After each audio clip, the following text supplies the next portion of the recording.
when you try to put a positive spin on something and try to lift someone up, you kind of get attacked. And it's almost like, well, how dare you try to make me feel better, because, you know, we're here to support each other in our pain, and if you can't understand it, then you're not in the right place. And so I kind of felt like this is not the atmosphere that I want to really be in.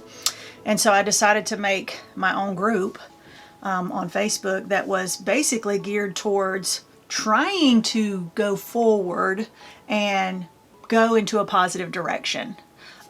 Because that's where we all need to be heading. We don't need to be stuck in this pit of grief all the time, but not everybody's ready to do that. And so I figured that it would be people that were in my place, had been widowed for a while and really wanted to kind of start living again and start finding happiness and joy and those kind of things. And so I felt like that my channel, when I first started it, would be for people in my position who had been widowed for a while, tired of crying every day, tired of being sad, and really kind of ready to make moves forward in their life. And then I realized there was a lot more people out there watching my videos, not just people who are ready to be happy, but a lot of fresh widows, people who had lost their spouses within the last few months, the last few weeks, the last few days, and they had no idea what to do, where to go. They're searching on YouTube for anything that might help them because they don't know what to do. They are lost.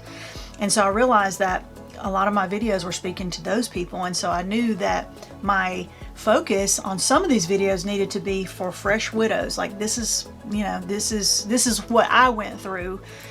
This is what I have heard other people going through in the very beginning, and this might be what you can expect to go through, in the beginning also. So I knew that my focus needed to be more broad into just anybody who has been widowed. Then I realized it wasn't just widowed people, it was non-married people, people who had been in domestic partnerships, people who had been engaged, people who were boyfriend, girlfriend, but they'd still lost their partner or the parent of their children.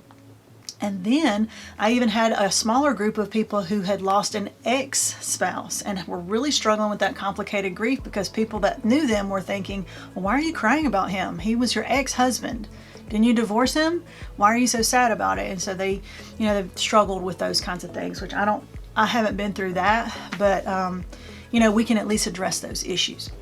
So anyway, I want to cover, a lot more of those issues for not just people who are ready to be happy, but people who don't really know what's going on in their life, and try to hopefully help them, sort of focus on a few things and then try to get everything in order and start putting one foot in front of the other. And then we can work on helping them find happiness.